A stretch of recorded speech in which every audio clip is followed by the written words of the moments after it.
Excellent. Great. It appears everyone can hear me. So thank you so much for being here and welcome to our presentation on vaccinations and lung conditions with Dr. Christine Palmay. This presentation is presented by Asthma Canada and the Lung Vaccination Working Group. The Lung Vaccination Working Group is a coalition of national healthcare charities working collaboratively to raise awareness on vaccinations and the importance increasing the rates, especially for those with respiratory conditions, including asthma, COPD, and pulmonary hypertension. My name is Jenna Reynolds, and I'm the interim CEO at Asthma Canada. And before we begin, I'd just like to go over some quick points. All attendees are muted, but at any point, if you have any questions, comments, or any issues, please type into the chat box, which I'll be moderating throughout. There'll also be a Q&A at the end of the session, but please, if you do have questions throughout the presentation, write them in and we'll make sure to collect them and then ask and answer at the end of it. So very quickly, to highlight just some of the work of Asthma Canada, we're the only national organization dedicated to helping all Canadians who are impacted by asthma. We're committed to improving the lives of the Canadian asthma community through education and support services, research, and advocacy. We encourage this through self-management by helping our community to take control of their symptoms. And we do this through educational resources and services like our Asthma and Allergy Helpline and our webinar series like this one. We're also committed to bringing your voices to the forefront of our policy decisions that affect our community, advocating on important policy issues like sustainable clean air and clean energy, and choice and access to treatments. And of course, Asthma Canada supports research into better health outcomes and the eventual cure for asthma. Our national research program supports graduate level students studying early and late onset asthma. And much of the work that we do is through our community of volunteers and members across the country, people living with asthma, their families, parents, caregivers, healthcare professionals, educators, and others who are committed to improving the lives of, committed to improving asthma care and the quality of life. The Asthma Canada Member Alliance is free membership for Canadians who engage in all the work that we do and who provide support and input into our initiatives. So if you haven't already, please feel free to sign up for the free membership so you can also be getting access to all of our monthly ACMA blasts. And then on the Lung Vaccination Working Group, which are co-sponsoring this webinar, we established this in 2018 as a national coalition of healthcare organizations working together to raise awareness about the importance of vaccination for those affected by respiratory conditions. Asthma Canada co-chairs the group alongside Immunize Canada with a number of representatives across the lung and respiratory spheres. So thank you to our partners who support both us in running the group and also to all the members that are represented there. And then lastly, in the past 5 years, the Lung Group has been working to increase vaccine rates amongst our patient communities by publishing evidence-based research and strategies. Our recent work includes literature review, white paper, and a position statement, and we'll be sure to share a link to these resources in the chat box. And now I would like to introduce, let's go, there we go, our presenter, Dr. Christine Palmay. Dr. Palmay graduated from Western University School of Schulich, a School of Medicine in 2006, and completed her residency at the University of Toronto in 2008. She currently manages a busy family medical practice in Midtown Toronto and has been listed in Now Magazine's Best Of list and was honored by the Federation of Federal Women of Canada for the 2016 National Reproductive Health Award. Dr. Palmay speaks and writes regularly on topics including immunization and has a passion for public education. So thank you so much for being here with us today, Dr. Palmay, and I'll be happy to pass the presentation over to you and for you to share your screen. Wonderful. Hello, everybody. And we're just going to do a bit of a tech check. Am I good, Jenna? You are great. I believe everyone can see, but please make a comment if there's any issues or in the chat box. Great is better than good. So what a delight to be here. And thank you so much for sharing your time with me. Time is not a commodity that we have these days. So I am here with great pleasure to talk about vaccines and lung conditions. Winter is coming. Winter is coming, and it's probably going to stay for months. So we're going to have a bit of a focus on some top 5 immunizations that come to mind when thinking about patients struggling with respiratory diseases. Go through each one and then just talk about immunizations in general. These are my disclosures. I speak across all areas of primary care. I am not being compensated by Asthma Canada directly. This is an educational seminar, but I did receive some slides from various pharma companies and want to give credit where it's due. However, overall, this is my presentation. So I will take all the credit and all the blame, hopefully more of the former. So let's set the stage. What is respiratory health like in Canada? Asthma continues to affect millions of Canadians, and tragically, we still have deaths from asthma, which quite frankly shouldn't happen. 50% of Canadians with asthma are poorly controlled. So our asthmatics living in Canada, as we head into this Arctic tundra, need extra supports and protections. So the impact of asthma has dollars and cents values. And I, shy away from talking about economics because obviously I'm a family doctor. We think about patient care first and foremost. But right now, we know that our medical system is cracking. Healthcare is overwhelmed. People can't access care. So, dollars and cents do make a significant a part of, our healthcare decisions. And obviously for our asthmatics, quality of life issues are underappreciated in general. Asthma's challenging journey. So this is sort of the asthmatic's journey from exacerbations, hospital visits, changing puffers, perhaps not being treated properly. It's chaotic. And I always say that being proactive is the new reactive. So how are we, in this case for Amy, who's an asthmatic, going to ensure that she has optimal proactive protection? And I'm going to make an argument that immunizations are key. A bit of a segue to COPD. Still within the millions of for Canadian stats, up to 80%, 79% have impairment in quality of life. These are patients that can't engage, can't exercise, can't run after their grandchildren when finally lockdowns are done and we're celebrating a holiday season together. Hospital admissions are costly. Hospital admissions also lead to death and severe disease states. So really continues to be a severe issue for the healthcare system, for our economics, for families, and for patients. So once again, we have treatments, we have reactive treatments that are available, but the best form of medicine, and I always say a good family doctor treats disease. An excellent family doctor prevents disease. So in this case, we're going to talk about a few infectious diseases and why it's important to consider immunizations, particularly for those at risk. And NACI, Health Canada, and most governing bodies would include respiratory disease. So lung conditions are complex. We went through a few pictographs showing that, we have treatments available, but they are also complex and they're not fully restorative in terms of the patient's health. So how do we treat things in a calm way? And I always talk about upstream protection. So obviously for respiratory conditions, we can't smoke, smoking's still bad, just in case you didn't get the memo. Education of patients, rehab, oxygen if needed, but really a big part of disease prevention for exacerbations, hospitalizations, and death is vaccinations.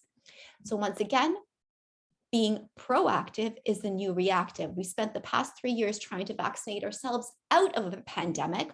Why not flip the equation and say, now with a bit of data under our belt, let's be proactive and not only vaccinate against COVID, but other diseases of interest. So how are we doing in general?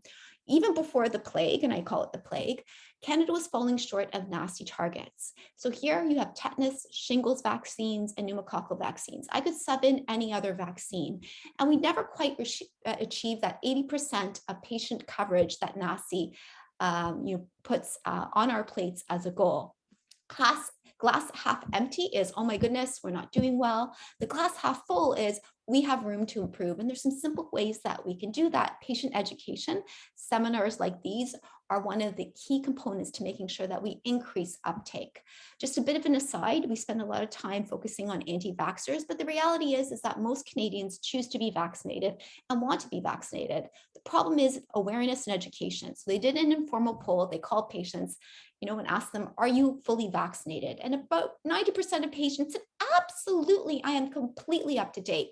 When in fact, it was worse than the opposite. Only 3% of patients polled, and these aren't only respiratory patients, these are patients in general, but only 3% had received every single vaccine that they were eligible for based on their risk factors and age. So obviously, you don't know what you don't know until you know, and hopefully after this presentation, you have a bit more information. The other thing is that patients, during COVID, 7 in 10 claim that they missed immunizations. And that's probably much more so because we know that people don't even know what they missed. People were in lockdown, they didn't think vaccines were an essential service. So, in terms of the healthcare system now in Canada, we have to move ahead, be proactive, but we also have to catch up in some ways and be reactive to make sure that we're catching up on all those missed vaccines. So welcome to Canada, a country truly based on immunization. Most of our Canadians choose to be immunized, but also a country that is riddled by a very intense winter and is interested in hockey. And hockey is the theme of this presentation. So meet your vaccine lineup. We have influenza, we have streptococcus pneumonia, we have bordetella pertussis, shortened as pertussis, we have RSV, and we have COVID-19. Now, just a bit of a disclaimer, these are 5 vaccines. I had 45 minutes, so I didn't really, I was limited in what I could discuss, but please make sure that you address all vaccines. I could include shingles in this, tetanus updates. So make sure you speak to your primary care provider about other vaccines. Let's start with influenza, nicknamed the comeback kid. His motto is, I'll be back every year and year. He went to sleep for a bit, now he's back with vengeance. Huge hospitalization and death rate in Canada annually, and his strengths are being a super spreader, and he focuses on the weakest link. So our influenza options that are available in Canada address influenza A and influenza B, 2 strains, and the seasonal influenza vaccines that are covered under our programs. And these vary according to province. I'm speaking from Ontario, but I realize that this is a Canada-wide webinar. So it does vary in terms of options available, in terms of your provincial guidance. But we have trivalent influenza vaccines that cover 2 influenza A and 1 influenza B strains, and quadrivalent influenza vaccines, 2 influenza A and 2 influenza B strains. So why is there a difference? Why isn't there just one shot? Well, the reality is not one shot fits all. Demographically, there are different risk factors. And for our patients over 65, and we'll spend a bit of time talking about that, there is more of a burden of influenza A. So the vaccines that we recommend, and not only me and Canada, but NACI as well, have more of a target towards influenza A. Hospitalizations in Canada increase with age. So although the burden of influenza is high in pediatrics, it's an adult-based presentation, so I'll be focusing on our older adults. And hospitalizations increase with comorbidities. So not only does the rate of hospitalizations and developing a severe infection increase when you have a comorbidity, asthma and COPD, pulmonary hypertension being one of them, but complications as a result of contracting influenza and making your disease worse also increase. So I draw your eyes to the pneumonia, asthma, COPD, and respiratory complications. So not only are our asthmatics and COPD patients at increased risk of developing severe disease, but the disease complicates their actual condition. So it's a vicious cycle, making immunizations that much more important. Vaccine uptake is higher in older adults. We hammer patients, if you're over 65, get your flu shot. If you're over 65, when my flu shots were dumped at my door, I did a run to the community locally and give people shots at their doorways. But we're lagging behind in patients who are under 65. And we are lagging behind in patients who are not necessarily old, and I don't say old, I say an expensive vintage of wine, but patients with comorbid conditions. So if you identify yourself as an asthmatic, a person who struggles with COPD, pulmonary hypertension, there is a call to action that you should be immunized. This is good bedtime reading to put you to sleep. What I'm presenting is readily available on the Ministry of Health's website to summarize what, this is Ontario data, what Ontario's public health program funds in terms of vaccines. So we have quadrivalent inactivated vaccines. So we can start as early as 6 months and go up to 64. It depends on what I have in my fridge. When I open my box, when they dump them, it's always a bit of a surprise. But in general, these vaccines, are safe. And just an aside, although they are egg-based vaccines, egg allergy is not a contraindication. That's a big myth that needs to be busted. In terms of injections, you can simultaneously inject these vaccines with other vaccines. We're trying to maximize appointments. So if you're coming in and you're a patient and you're catching up on some vaccines, get your flu shot at the same time too. For our patients over 65, because of the increased burden of influenza A and the fact that they're older and their immune system isn't working as well, we can offer these patients any of the other vaccines that were available. If that's what we have, that's what we have. But preferentially, we have specific vaccines that are targeted for patients over 65. We have a high dose vaccine, and a newer vaccine that came to fruition last year was a trivalent adjuvanted vaccine. And we'll spend a bit of time talking about that. So as I mentioned, if you're over 65 and you show up and there's no high dose, no adjuvant vaccine available, get vaccinated. NACI says something's better than nothing. But in terms of what's specifically cleared for over 65 patients, we have a high dose and our adjuvanted trivalent vaccines. So what is FluAd new last year? We were all scratching our head. It's adjuvanted. It's a souped up. So it's like a Duracell batter or Energizer bunny, and they've added a Duracell pack to kind of make the vaccine more effective.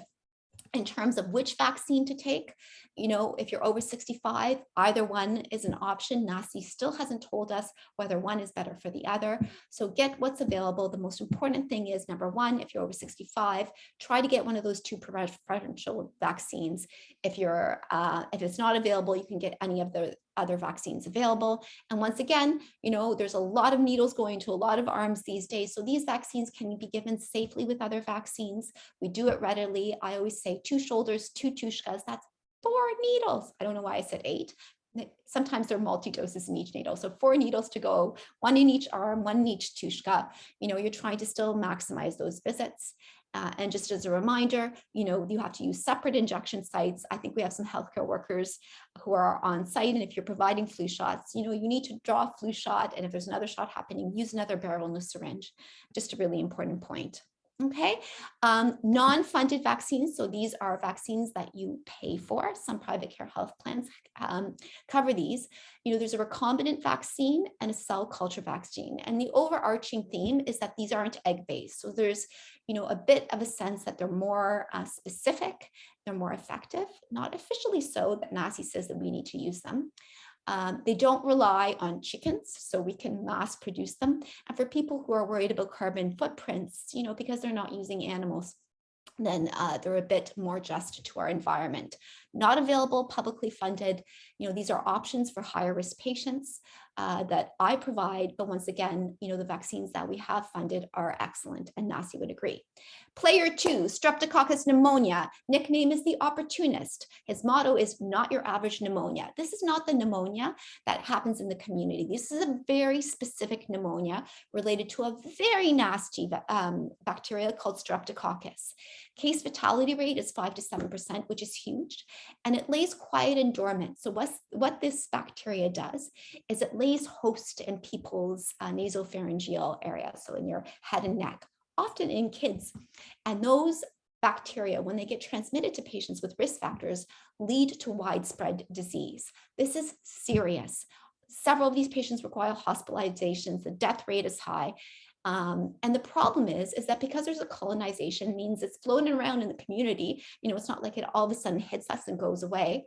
We don't necessarily know what our exposures are. And in a certain fraction of patients, some patients just develop localized disease, earaches, etc. But in some patients who are immunosuppressed or immunocompromised, and that would include COPD asthmatics, pulmonary hypertension patients, it affects your lungs, creating a nasty pneumonia. It can cause blood poisoning, also known as sepsis or bacteremia, and meningitis. Not fun. So the burden of disease in adults is actually more so pneumonia. In kids, it presents a bit differently, but kids, I call them, little bioterrorists. It's not their fault. They don't know. They pass on a lot of germs to our older patients. I've been riddled in my clinic with my young parents with their kids, and their kids are actually okay, but they're coming in really sick. Vaccine coverage remains low. This is data that predated COVID. And to be honest, data that needs to be revamped because we have 2 vaccine options that are new. NACI would say that we should recommend this vaccine absolutely to people who are severely immunocompromised. And NACI always, focuses on patients who are renal transplant patients or HIV patients. These patients are really, really sick, and obviously they're a vaccine priority.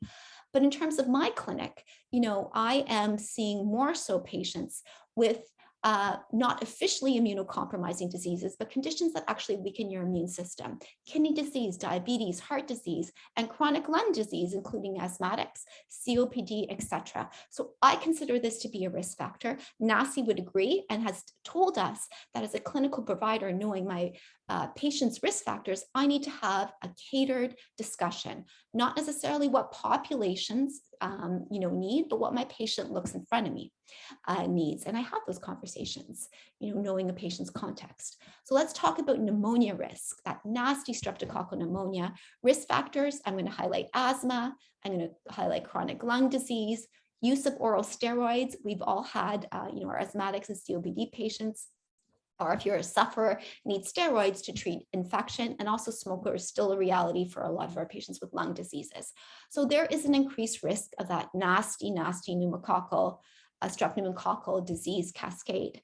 And the other thing is that you have two risk factors. So if you have a heart disease and asthma, if you have COPD and diabetes, that further increases your risk, which is common sense, but it's nice to have data. And this is a wonderful chart from the United States showing that exactly. So what are the vaccines? I'm going to geek out a bit here because I know we have some healthcare providers. Up until NACI updated their guidance, our general rule of thumb was that we had a polysaccharide vaccine known as Pneumovax 23, and then we had a new and streamlined conjugated polysaccharide vaccine. And the idea is that you provided, the trade name was Prevnar 13, and then a few months later, you would update the shot with pneumococcal 23. For patients who couldn't afford Prevnar 13 because it's not covered, at 65, NACI said we're giving everybody pneumococcal 23. The problem is that it wasn't that effective. We have two new vaccines that are available. We have pneumococcal 15 and 20 now available that are new. So if you are a patient here, you have to go to your doctor and ask them about this, because NACI recommendations came out last month. And really, NACI recommendations have a strong sense that we should be using the pneumococcal 20 option. Other variabilities exist if you don't have that available. And there's also a whole scheme if you've had this vaccine before, what to do. It's clearly delineated. This is a chart from the United States that just kind of simplifies things, but I really encourage you, number one, to do a bit of your own reading, and number two, to go to your healthcare provider and say, I'm an asthmatic. I heard that there's these new vaccines available. Let's talk doc. Doctors these days have a lot of things to catch up on. Now, we can't have a presentation without talking about COVID because it ain't going away. So its nickname is the shapeshifter. Its motto is catch me if you can. That's the idea that it's constantly mutating. You don't want to catch COVID. So if you don't need to catch COVID, don't try to catch it. Total COVID cases continue to rise, and deaths in Canada are over almost 48,000, even more so. That's a lot of mortality. Strengths include lockdown savant, ruins vacations, and this little bugger continues to mutate. And let's fix that and make sure it's COVID-19. So we're going to focus on boosters because I don't want to go back to, 2020. Nobody wants to go back in time. We didn't even have vaccines available there. So now it's all about boosters. And I want to make a huge point that you absolutely need to get boosted for a couple of reasons. It's not like a never ending series of shots in some sort of drug, money campaign. It's a scientifically based fact that our immune system doesn't develop longstanding infections to some bacteria and viruses, and does not develop longstanding immunity to some vaccines. There are other vaccines like that. Influenza, it changes every year. We have to come up with a new vaccine. COVID's not any different, and in fact, it's trickier. But I can't talk about boosters until I look back. The vaccines that we had and were released are good. These numbers blew me out of the water. There's very few other vaccines that have efficacy data. So, the reality is vaccines, whether they are mRNA, the plant-based, the viral vector vaccines, they're quite good at preventing infection, and most importantly, severe infection in our immunocompromised patients. Safety, local adverse reactions, expect pain, expect swelling, lymph nodes, etc. Ask your doctor so there's not, an anxiety session after. I always tell patients that if they have any side effects within 72 hours of the vaccine, probably not COVID, RSV, etc. If it's after 72 hours, you need to seek medical care. In terms of overall reactions, absolutely. I got my Moderna bivalent booster. I was out for 48 hours. I was brain fog, I had chills, etc. But I was happy to do so because I knew the vaccine was working. I can't talk about adverse reactions without specifically addressing myocarditis and pericarditis. Initially when we had this mass vaccine rollout, there were a few safety signals, but now in hindsight, we know that they're rare. And in fact, the risk of developing myocarditis and pericarditis with a COVID infection is also significant. So it's not like myocarditis and pericarditis post-vaccine versus nothing. You have to put things into context. And the reality is that we know that the demographics are younger patients who are male, right? So we just have a bit more of an interest and we watch those patients more closely. I tell my patients I am much more comfortable with dealing with a vaccine related adverse effect. Nobody likes it, but I know what to expect. I know how to treat, and the world knows how to treat. Even though it's unpleasant, these were treatable conditions, right? I do not necessarily know how to treat the complications of a COVID infection. It's a maverick, it's rogue, it doesn't abide by any rules. So once again, putting things into context is important. The original vaccines, we're looking at all these variants, alpha, beta, gamma, infinity, delta, as we continue to have this mutation issue. Original vaccines were great. And this is a really important point because the new bivalent boosters that we have available actually take the science that address the original vaccines and add some.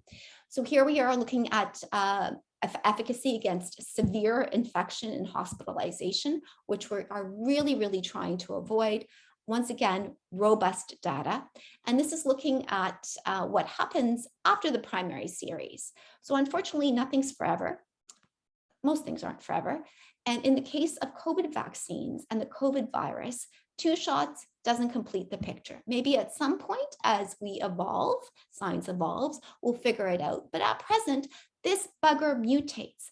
And on top of that, our immune system wanes. And on top of that, when you have an immunocompromised condition or when you're not 21 forever, so when you are older, you have an immune system that doesn't react as robustly. So number one, immunity wanes. New viral variants have emerged. Everybody rolls their eyes. What is this going to be? Delta gamma times 2. Absolutely. That's what COVID's doing, is trying to find its perfect cloak, enough so that it's going to infect enough people and spread. The Omicron variant, which is the predominant variant at present, is characterized by an immense number of mutations. So sometimes it hides from our immune system and it can actually escape the immune system. It's a clever little bugger, and that's what it's going to continue to do. So the point is that it's time to update your viral software. You update your malware on your smartphone, on your computer. Let's do it to our immune system and remind our immune system, whoa, we have, the brother of the original COVID that came out. It's a bit different, right? How are we going to update this? So this is straight out of NACI. Don't expect you to read it. But basically, NACI says that they recommend a booster. So this was actually released in June when we knew that the fall was coming. And they said, we recommend a booster for patients at risk, older adults, residents of long-term care facilities, me being a healthcare worker. I'm going to extend this and say immunocompromised conditions. And I include respiratory health, asthma, COPD as part of that. When we had more data emerging, NACI said, look, those are strong recommendations. And those patients, we need to get them in first. But discretionary recommendation was for boosters for our younger patients too, from 12 to 64. I'm included in that. My family who aren't healthcare workers are in that. And what they recommended is that booster dose be given 6 months after your previous shot. And we're not calling shots anymore. I don't even say booster, I say your updated shot. So count 6 months from your last shot, or in some cases 3 months. And I'm going to make an argument that if you have asthma or COPD, you're at increased risk. And I wouldn't wait 6 months, I go 3 months. In the fall, NACI said, we have some new data, and a bivalent booster, either the Pfizer or the Moderna one, is strongly recommended. So when picking a booster, the bivalent booster, and what that means is that they took some of the data from the original series and added extra stuff to target the Omicron. And we know from those slides that I showed that original vaccines were excellent. We just need to update them. We need to give them updated information. So that's where we're at. And in terms of efficacy, so, research is ongoing. We just started offering boosters or updated shots in the fall, but we have excellent protection. Now, this is lab data against the main variants that are out, Delta and Omicron. And just as an aside, bivalent doesn't just mean 2. Right? Your immune system, when we give a bivalent vaccine, it takes the cop out with the rookie and then SWAT's recruited. Your immune system surveys things. And even though there are mutations, Omicron isn't completely different from the ancestral strains. Delta is not completely different from what's coming. So there's some familiarity. We just have to hone things in, change the glasses of our vaccines, and do boosters work. Data is excellent, particularly in immunocompromised patients. I know this is not a talk about children, but I included children because we really need to boost, uptake. But, at some point, the original series vaccines wane and it increases. The glass is half full, you boost them and the glass overflows. Okay, so let's quickly talk about pertussis, which is actually a pediatric vaccine as part of the schedule of benefits, but I can't talk about respiratory health without talking about whooping cough. So pertussis, Bordetella pertussis, is the whooping cough, the 40-day cough. Nicknamed the whooper, motto, it holds on tight. It really is a 40-day cough. It's awful. And it's still hugely problematic in Canada. I can tell you, if you've ever had whooping cough, it is horrible. And now when you're coughing outside, people don't want to be around you. So its strengths are a never-ending cough. Very quickly, as part of the schedule of benefits, which varies according to province, children under 6 receive a few vaccines, 5 doses of pertussis, and then we need boosting. And at present, our guidance is adolescents between 14 to 16. They get a booster. They get also tetanus at that time. And adults not previously immunized. So I have patients from other countries that come. You have to look at their vaccine records. You may have to dig up those terrible yellow cards. And pregnant patients between 27 and 32 weeks, because this is a nasty, nasty cough. Very, very quickly, RSV. We don't yet have a vaccine for RSV. It's coming, right? So RSV, its nickname is the new recruit. It's the rookie. And the motto is, it's not just your kid's runny nose. So if anybody's been reading the papers lately, I call it the unholy trinity of our respiratory season. You have COVID, you have influenza, and we have RSV, right? There's a lot of chatter. The pediatric clinics are overwhelmed. This is not a disease that is exclusive to kids. That's a huge, huge myth. In fact, in my practice, my adult patients with young kids are horribly sick. Their kids are runny nose, but they're coming in with RSV infections, a huge burden on the healthcare system. And its strengths are, it really does overwhelm the medical system in the most inopportune times. This is seasonal. It hits when we're already run ragged. So this is not just a disease of the kids, right? And in fact, as we age and our immune system becomes less robust, even though you're an expensive vintage of wine, your immune system's, you are at risk of developing severe disease. On top of that, if you have a comorbidity, you are also at increased risk of developing a severe disease. So if you have an asthmatic diagnosis, that's non-changeable, right? I don't have a solution for aging. You're going to age. So the reality is how do we address this? And up and coming, we have some new vaccines available for our adults. I can't share the details, still in process, but as an FYI, I'm tired of looking back and freaking out. Let's look ahead. So the burden of disease is significant in younger patients, but also in older patients. And I wish the media would capture that. They can spend an afternoon in my office. In our older patients, it can exacerbate chronic medical conditions, particularly lung conditions, can lead to cardiovascular complications, right? It is not without consequence. It's not just your common cold. So we mentioned age as a risk factor, chronic medical conditions, including asthma, COPD, and a weakened immune system. And that could be because of a chronic medical condition, or it could be drugs that you're taking. So when you have your exacerbation of asthma, right, that's not related to RSV, and you get on steroids, you're already down, that's when RSV comes and kicks you in the stomach. So this is looking at lung disease specifically, right? Asthma and COPD are a huge target for RSV, making it that much more important that we talk about preventions, right? Because the goal is to prevent hospitalizations and severe disease. So diagnosis is really hard. It's a runny nose, it's a fever, it's cough. Is it COVID? Is it allergies? Is it influenza? Right, so diagnosis often doesn't happen properly. Problem one. Management. There's no great treatments now. And not only are there great treatments, you can't get into the emergency room. We're all overwhelmed. So when I'm speaking about vaccines now, I remind patients, we don't live in vacuums, right? So you want to eliminate as many potential diseases as you can, so you don't have to be that one patient that's on the gurney for 12 hours and doesn't get medical management. That's the reality. You have to deal with the practicalities. In terms of prevention, aside from lifestyle prevention, we don't have a vaccine yet. Merry Christmas, Happy Hanukkah, Happy Holidays. Next year, hopefully we'll have some options available. So just some general prevention measures. I have to present these, and this is not for RSV in general. This is for public health. I was a little bit traumatized when we had to have a hand washing campaign when the plague started, but such is life. Continue to wash your hands. Don't smoke. If you're going to cough, cough to the side. And quite frankly, wear a mask if you're going to be in public and you're sick. Just be kind to people.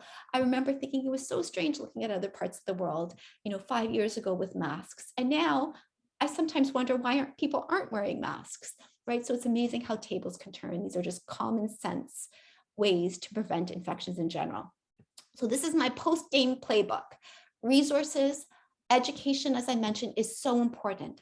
I update myself regularly, or try to, but I try to direct my patients to sites that are credible and updated, because information does evolve minute to minute. My top sites are number 3 and number 4. These are updated regularly. They're Canadian based. I don't think these people sleep.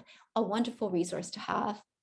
As well, download this. I have some resources that I've asked Asthma Canada to post, and they're yours, but this is a wonderful updated guide to publicly funded immunization schedules. So confused about pertussis, did I get it? What's available? We have some niche programs that allow patients to get coverage. So I encourage you to find out what you're due for and actually ask your family doctor, because sometimes I don't know, right? In some cases. And I think it's really important to have a dialogue. 2 self-made handouts that I give to my patients: Worth a Shot, Timely Influenza. So instead of having patients, play Wordle on their phone while they're waiting after their influenza shot, I give them some information about other shots that are available.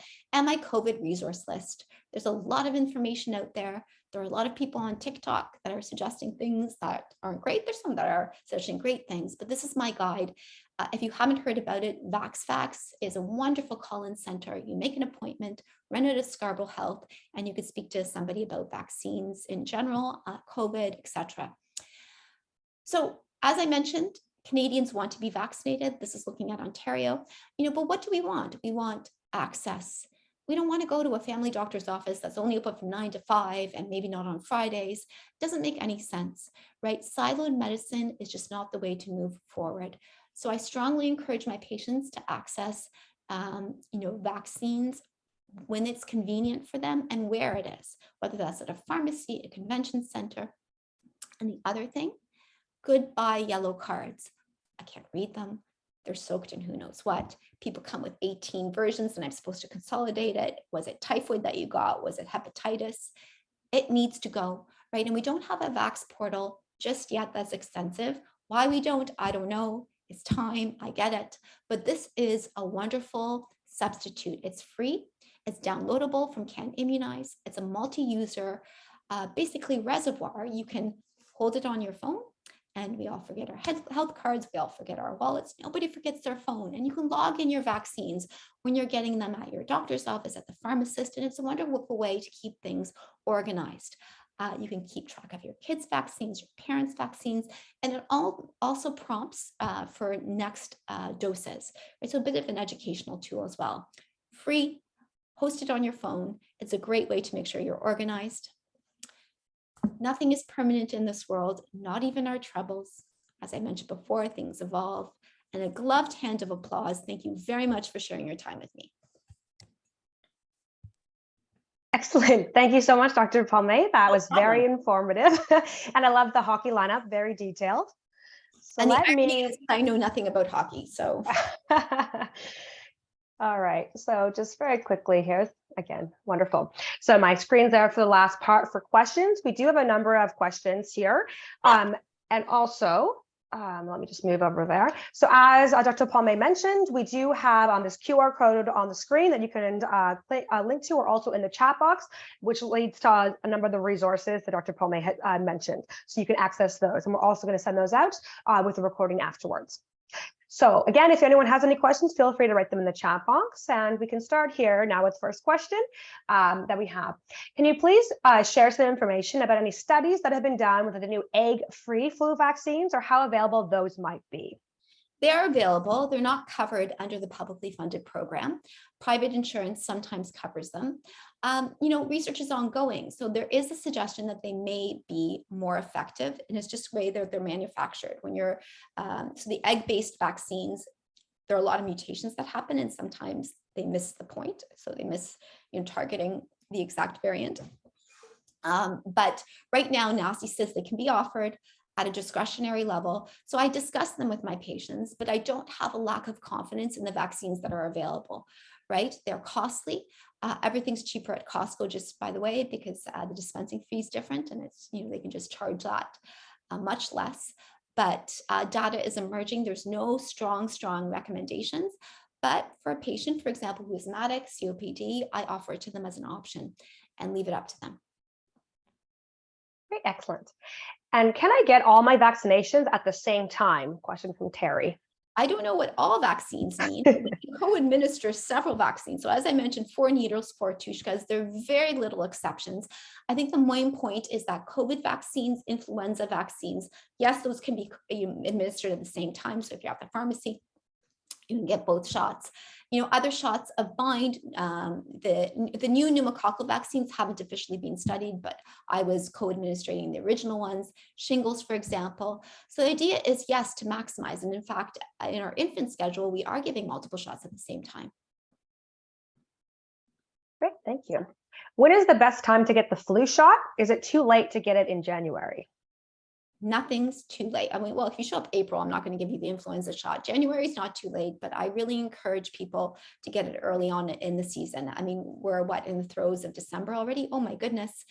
It's been a busy month for healthcare. So I can tell you my flu shot and my family's flu shot and my beloved's flu shot go into arms the moment I get them. Excellent. This is from Miley, a patient. With getting all the vaccines that are recommended, especially for lungs, how much am I protected from getting sick? Again, a bit of a general for all vaccines.